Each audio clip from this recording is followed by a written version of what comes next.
Welcome to the Track Our Money Show. My name's Tom, and in this video, I'll be going over my household finances for the month of January.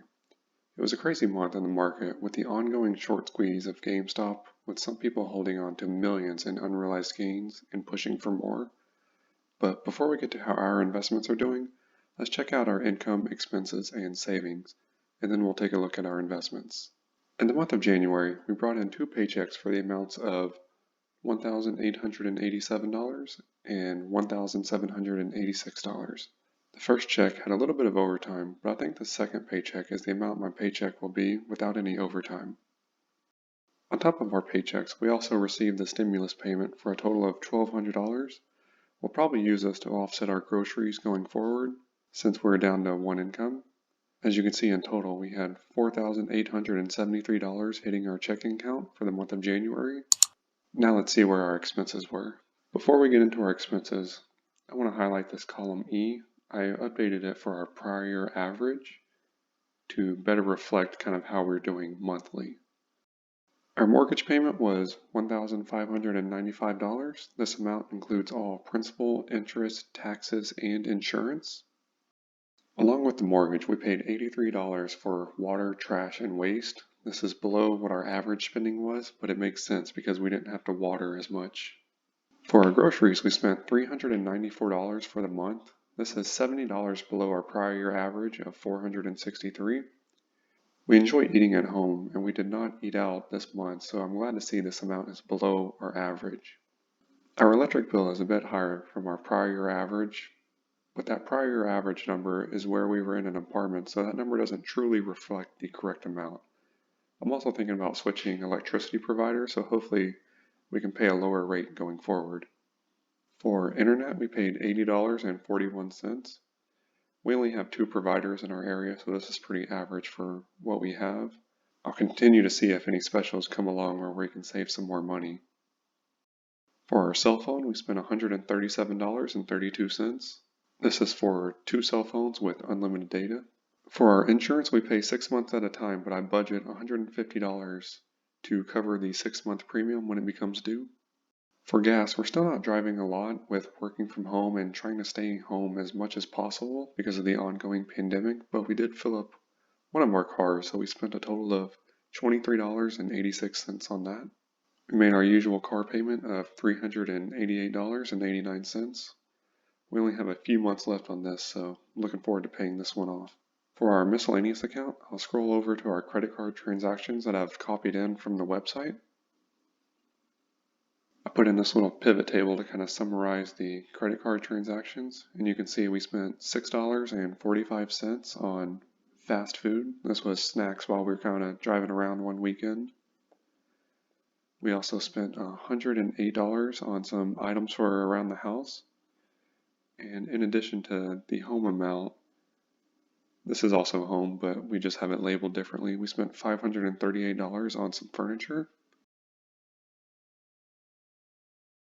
So as you can see, all the other items have their own category. So in total for the miscellaneous items, we spent $652.69.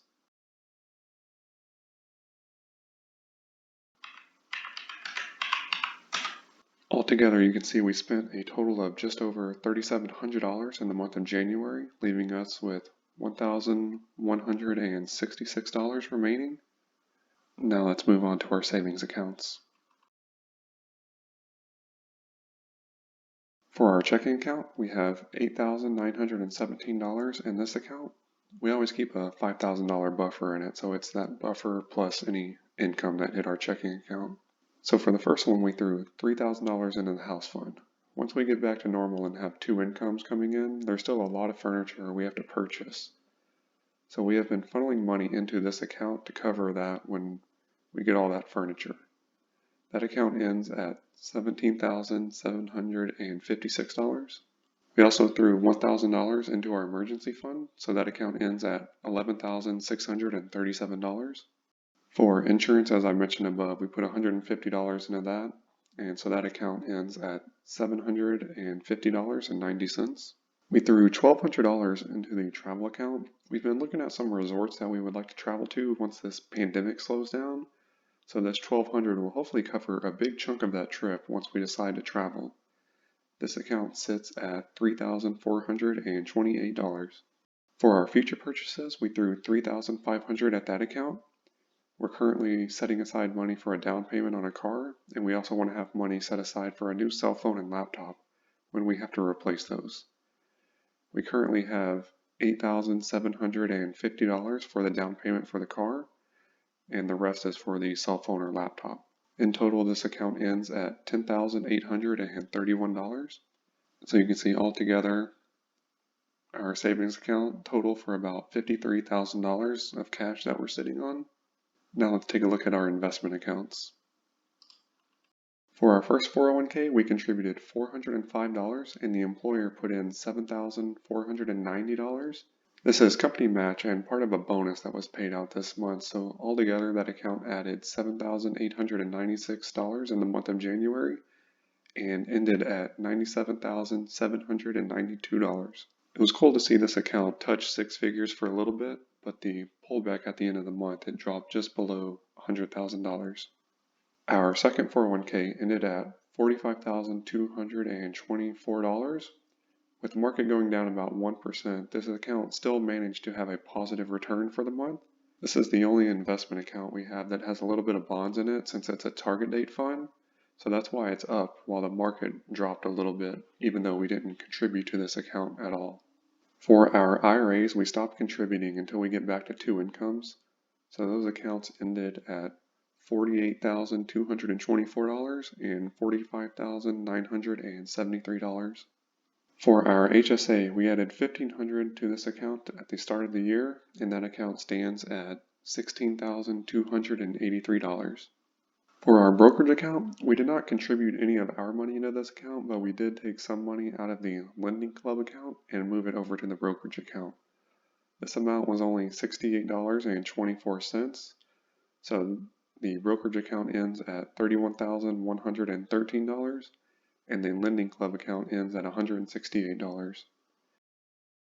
In total, you can see we contributed around $9,300 total to our investments, but our contributions barely made up for the market dipping 1% in the month of January.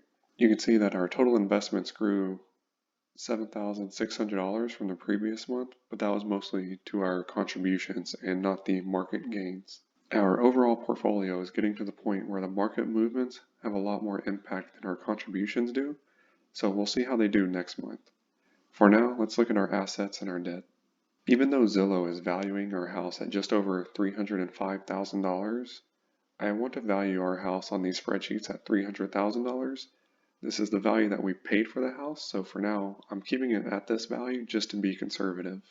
For our car payment, you can see we made the $388 payment, as I mentioned above, and that car loan is outstanding at $1,497.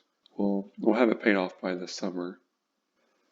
And also I have this linked up above, so our mortgage payment automatically rolls in here. And you can see our mortgage is outstanding at $237,588. As you can see, with all of the information entered for the month, we come to a net worth just at $371,000, which is $10,000 more than where we were last month. It's been a crazy month with everything going on, so I'm just glad to see our net worth continue to grow. I encourage everyone watching this to start tracking your own finances. It can be as detailed or as simple as you want, but I just want everyone to start their own spreadsheets because the first step to start improving your finances is to understand where your money is going. If you enjoy content like this and seeing how I track our finances, please hit the like button and consider subscribing so that you can catch next month's video and join me in this journey. I'll see you in the next video. Thank you.